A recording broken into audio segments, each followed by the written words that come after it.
kami kan dipaksa harus bisa gitu.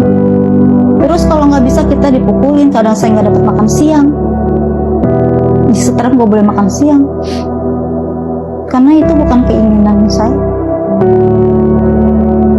Ibu Putri dulu tidak pernah Nah mencoba. guys, jadi kalau kita perhatikan makin kesini, makin hari, makin bermunculan dan makin pada berani orang berspeak up, khususnya para mantan karyawan atau para kru di OCI Taman Safari atau Oriental Circus Indonesia.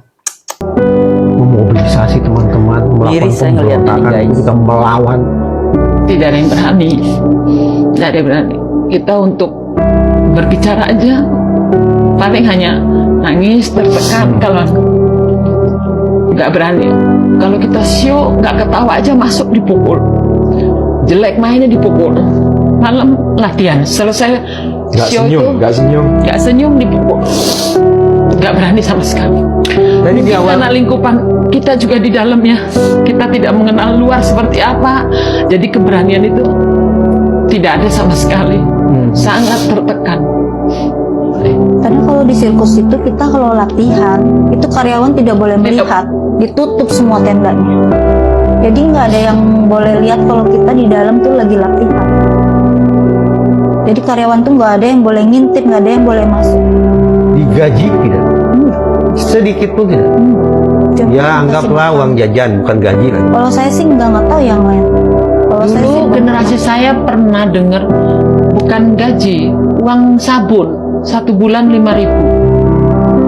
Pada saat Karena- itu, pada masa mungkin itu karena 5.000 kebanyakan untuk apa ya? kita makan itu ya apa roti gajah apa itu kan nggak boleh makan roti gajah.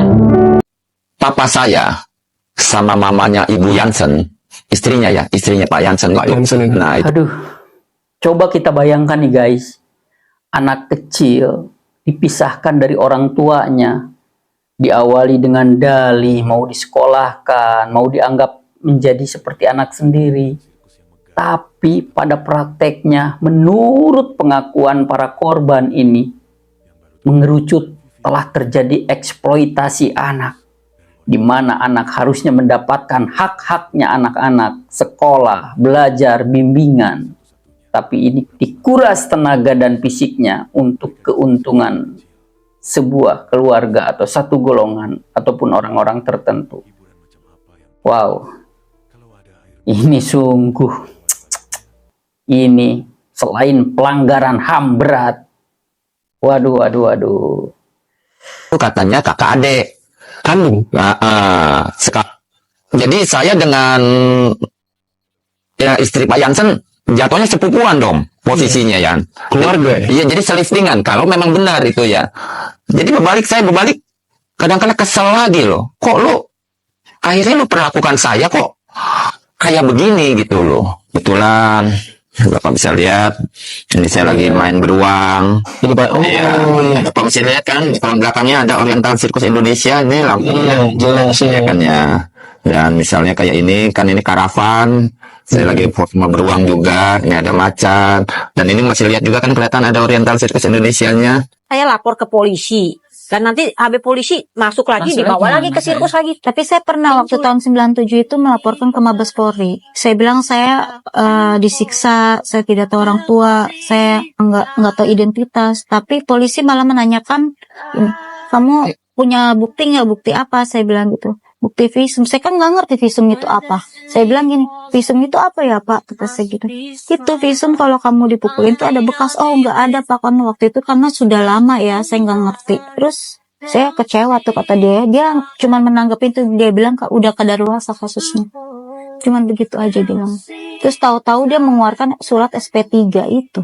Kasus saya ditutup tahun 2003. Komnas HAM sendiri sudah menanggapi tahun 97 dan apa kata Komnas HAM? Itu ada pelanggaran.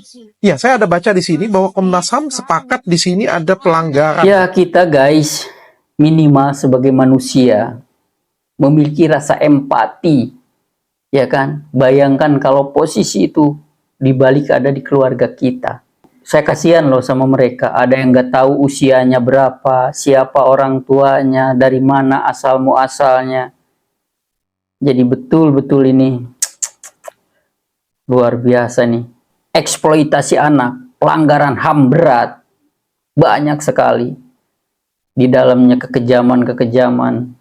Menurut informasi yang mengatakan mereka adalah korban. Karena mereka ex atau mantan kru, karyawan dari Taman Safari atau Oriental Sirkus Indonesia. Anehnya itu surat SP3-nya itu, tahu kasusnya ditutup tidak ada bukti. Dibilang, jadi yang dilihat sama dia itu cuman pelanggaran hanya penyiksaan doang yang dilihat.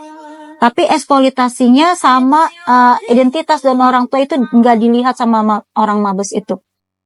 Kalau saya berharap bisa dipertemukan kembali dengan orang tua saya sama keluarga. Kalau seandainya memang mereka ndak bisa nunjukkan, paling nggak tahulah makam di mana, sumpama memang sudah ndak ada gitu loh. Seperti itu. Emang kalau boleh tahu Pak, kan ini dari Oke, assalamualaikum warahmatullahi wabarakatuh guys, YouTube balik semua. Jumpa lagi bersama saya Adam Jeep, hanya di Adam Jeep Channel. Kita jumpa lagi di program Speak Up. Karena semua manusia punya hak prerogatif untuk berbicara, maka mari kita kupas tuntas bersama Speak Up Adam Jeep. Nah, YouTube balik semua, masih membahas tentang misteri sebuah pelanggaran HAM berat, yaitu di Taman Safari atau Oriental Sirkus Indonesia. Menurut informasi yang selama ini kita dapatkan ya, saya yaitu tadi lagi-lagi kalau saya merenung itu kayak nggak percaya gitu guys. Kok ada sebuah kejahatan, pelanggaran HAM berat, eksploitasi anak. Ini kejahatan yang pasalnya berlapis-lapis. Menurut informasi para korban ya. Saya berharap sih ini sebuah kesalahpahaman, tapi ternyata makin ke sini korbannya makin banyak. Udah mulai bermunculan dan berspeak up. Jadi wajar kalau masyarakat publik menggiring opini bahwa telah terjadi pelanggaran HAM berat, telah terjadi eksploitasi anak, telah terjadi kejahatan yang masif yang mana usianya berpuluh-puluh tahun lamanya. Wow. Saya berharap sih keadilan di Indonesia bisa ditegakkan. Dari mulai para wakil rakyat bisa merasakan empati kepada rakyatnya, bisa merasakan bahwa ini adalah beban dan tanggung jawab mereka, para wakil rakyat khususnya yang ada di DPR ya. Bahwa itu adalah beban tanggung jawab mereka untuk melindungi, menampung aspirasi, merasakan apa yang rakyat rasakan. Saya percaya DPR RI insya Allah bisa mengupas tuntas kasus ini. Begitupun aparat hukum terkait kepolisian. Gitu, bisa menegakkan hukum di Indonesia seadil-adilnya. Soalnya guys, tadi kita lihat beberapa cuplikan bahwa telah terjadi laporan ke polisi, dari mulai ada yang laporan ke Mabes Polri, tapi akhirnya katanya tadi ada yang di SP3 ya, dianggap kasusnya tutup. Nah, dalam artian di sini masyarakat Indonesia atau masyarakat kecil itu mengharapkan keadilan. Saya pun guys, YouTube balik semua hampir nggak percaya kasus ini nyata gitu kan. Walaupun saat ini mungkin orang masih praduga, masih dugaan telah terjadi kejahatan, pelanggaran HAM berat. Tapi ya itu tadi, hukum itu kan dasarnya logika. Kok makin kesini banyak yang makin berspeak up. Tadi bapak-bapak yang dia pernah kerja di Taman Safari mendukung teman-temannya yang saat ini berani berspeak up dan berani melapor. Ya kembali lagi saya di sini berharap, masyarakat Indonesia berharap mudah-mudahan keadilan bisa ditegakkan seadil-adilnya. Mudah-mudahan kasus ini saya pun menganggap ya hanya praduga atau dugaan atau kesalahpahaman. Kita kembali lagi kebenaran, fakta, data, dan realitanya kita pantau bersama pemerintah terkait, bersama DPR RI, bersama kepolisian, dan masyarakat ikut memantau. Benar nggak sih ini? Saya aja masih bingung, benar nggak sih ini? Soalnya nggak percaya gitu loh. Tapi kalau ngelihat saksi-saksi kalau melihat masyarakat yang telah menjadi korban, bermunculannya banyak. Seperti itu ya guys. Nah, YouTubeolik semua, kita lihat lagi reaksi dan respon dari para wakil rakyat DPR RI, khususnya Komisi 3 yang lagi menangani kasus Oriental Circus Indonesia. Gimana sih menurut beliau-beliau para wakil rakyat? Kita lihat. Duit anggarannya kagak ada ngurusin penyelidikan khusus sirkus nanti. Dengan segala kerendahan hati, dengan segala keterbukaan perasaan, pikiran Pak Jansen sebagai juga pemain, ini sikapi dengan seksama. Yuk duduk sama-sama, gak usah cari kesalahan, pasti nggak akan bener. Dirkrim nanti pusing lagi kerja baru Pak, balik lagi mikirin, datengin lagi itu tempat TKP, ntar orang tua diundang periksa. Duit anggarannya kagak ada ngurusin penyelidikan khusus sirkus nanti. Jadi Pak Jansen dan tim berkenan ya duduk sama-sama. Di sini juga berkenan ya, jangan lagi ngomong di berita. Udah stop berita, nggak ada lagi berita. Udah duduk sama-sama. Kalau seminggu nggak selesai, nah datang lagi sini baru kita laporin ke Polda. Mana yang benar, mana yang salah, nah, nanti baru berlanjutlah prosesnya. Kita ini seperti nggak ada pemerintahan, nggak ada orang yang mau membela, terbiar. Seperti hidup di zaman yang nggak ada orang yang mengurus warga negaranya. Kayak zaman batu gitu. Ini perlu juga menjadi catatan bagi Komnas HAM. 28 tahun Komnas HAM ikut bersama-sama. Tapi rekomendasinya... Masyarakat Indonesia guys, YouTubeolik semua, mengharapkannya adalah sebuah keadilan yang nyata, sebuah janji sikap yang realita untuk melindungi hak-hak asasi manusia, untuk melindungi rakyat segenap bangsa Indonesia dari penjajahan, dari penindasan, dari kekejaman yang dilakukan oleh personal, kelompok ataupun golongan. Itulah tugas aparatur hukum di Indonesia dan para wakil rakyat. Satupun nggak didengar oleh siapapun, ya kan? Aku berpikir apa kita ini, negeri kita ini masih perlu namanya Komnas HAM gitu. Tapi pada akhirnya apa yang dialami oleh teman-teman kita di OCI itu sampai hari ini seperti itu. Kiranya mungkin saya sependapat apa yang disampaikan sahabat Muslim, Umbu. Mungkin kita merujuk pada apa yang disampaikan oleh Komnas Perempuan. Kita membawa kembali kasus ini ke dalam jalur hukum dengan rekomendasi yang kuat, dengan cara kita Komnas HAM mungkin menjadi motor, membentuk tim pencari fakta kembali untuk apa? Kita membuat kesimpulannya hari ini seperti itu. Kita juga tidak bisa teriak-teriak tanpa melakukan aksi yang nyata, itu nggak bisa. Pasti nggak bisa. Kemarin saya lihat di podcastnya Deddy Corbuzier, saya dengar di Komisi 3 sudah berulang kali. Tapi kita harus membuat ini bukan hanya kesedihan. Kalau hanya viral, sebentar juga selesai, nanti orang lupa. Tapi ini harus terus-menerus kita buat tim yang... Semoga keadilan bisa ditegakkan seadil-adilnya ya guys. Memang menangani ini secara terus-menerus. Karena kemarin saya mendengar ketika pertemuan antara teman-teman dengan pihak OCI di Komisi 3, ya kan? Teman-teman sudah menyampaikan. Kan kalau kita menganggap mereka berbohong, susah loh membangun cerita untuk bohong tuh dari 1 tahun berikutnya itu kan susah. Kalau mereka ini kan menyampaikan tuh lepas saja. Ya kan, itu sudah. Tapi apa yang disampaikan oleh saya lihat, saya dengar Jansen menyampaikan. Kan keluarganya Manangsang kemarin kan juga hadir kan? Ya kan? Kalau Pak Hadi kan sudah meninggal, anaknya Jansen hadir, anak-anaknya yang lain kan juga hadir. Pak Jansen yang hadir, Pak Jansen hadir kan menjelaskan bahwa... Nah, YouTubeolik semua, itu tadi statement dari para wakil rakyat yang ada di DPR RI ya. Apapun statement-statement beliau, intinya masyarakat Indonesia adalah mengharapkan sebuah sinyal di mana benang merahnya nyambung. Harapan rakyat di dalam mencari keadilan direspon oleh wakil rakyat DPR RI, semua menjadi nyambung.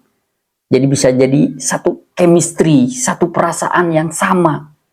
Di sini rakyat lagi memohon pertolongan, memohon solusi, memohon keadilan, disambut oleh pihak wakil rakyat yaitu DPR RI, bisa merasakan empati, terenyuh, ingin melindungi rakyatnya, ingin membela rakyatnya, ingin memberikan sesuatu keadilan dari keluh kesah rakyat.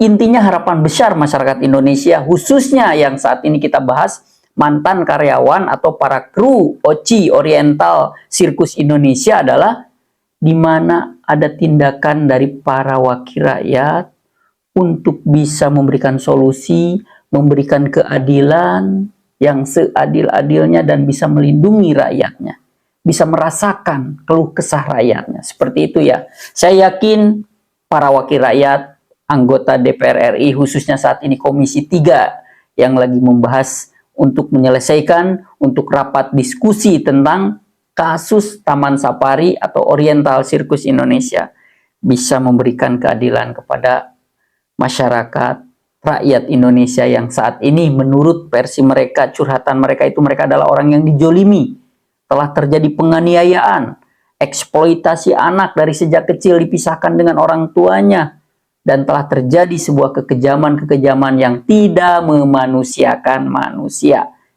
Saya pribadi pun menaruh harapan besar kepada para anggota DPR RI. Insya Allah DPR RI bisa amanah, bisa bertindak tegas dan memberikan keadilan kepada masyarakat Indonesia yang seadil-adilnya. Dan aparatur hukum terkait pun sama, bisa kolaborasi dengan DPR RI untuk mengungkap kasus ini hingga muncul fakta realitanya seperti apa. Apakah ini fitnah, hoax, ataupun ini ternyata nyata. Ternyata ini benar sebuah kejahatan yang masif yang terselubung selama berpuluh-puluh tahun. Hingga pemerintah Indonesia, aparatur hukum Indonesia bisa mengadili, bertindak tegas atas kejadian kasus Taman Safari ini. Agar pelakunya, andai kata ini benar sesuai fakta dan realitanya, ternyata ada sebuah kejahatan yang masif, pelanggaran HAM, eksploitasi anak. Semoga hukum di Indonesia bisa memberikan sebuah hukuman yang berat setimpal dengan pasal-pasal yang dilanggar atau hukum yang berlaku di Indonesia. Seperti itu ya guys. Nah itu balik semua itu tadi, kita lihat selanjutnya nih reaksi dari masyarakat, khususnya mantan kru ataupun mantan pemain atau karyawan Taman Safari dan Oriental Sirkus Indonesia atau OCI. Kita lihat speak up mereka yang berani bermunculan dan berani unjuk ke publik bahwa mereka pun pernah merasakan di hal yang sama. Kita lihat. Salam damai untuk semua. Saya Samsudin, asal Kabupaten Dompu, Nusa Tenggara Barat, usia 65 tahun, agama Islam.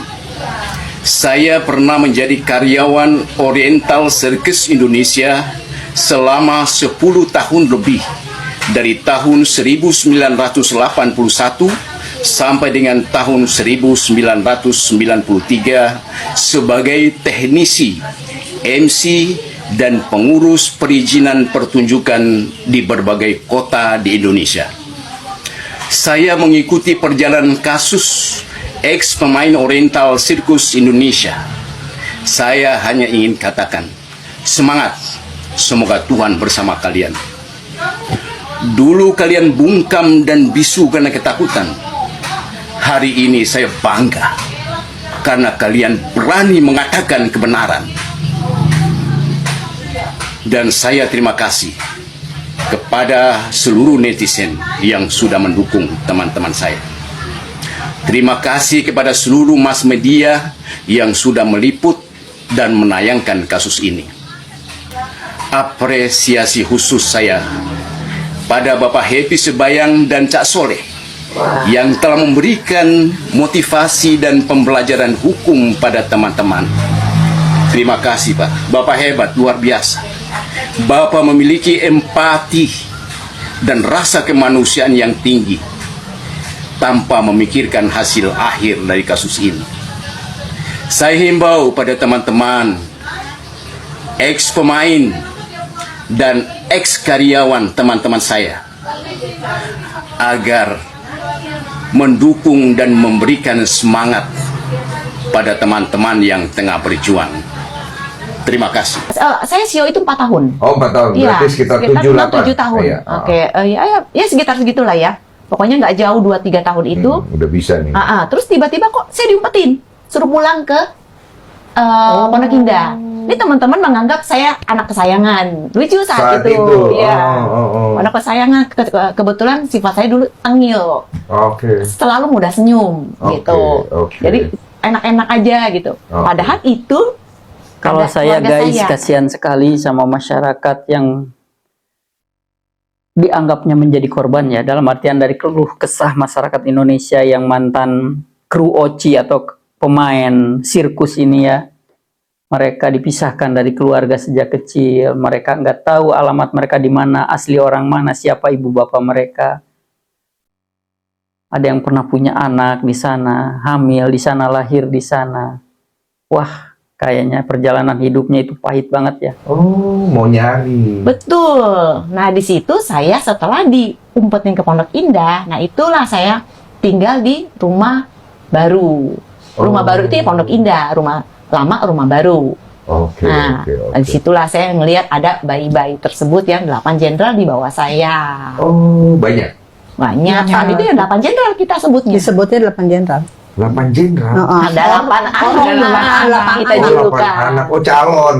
Oke, YouTubeolik semua, itu tadi reaksi masyarakat, khususnya keluh kesah, curhatan, speak up dari mantan pemain Oci atau kru Oci Oriental Sirkus Indonesia ataupun karyawan Taman Safari.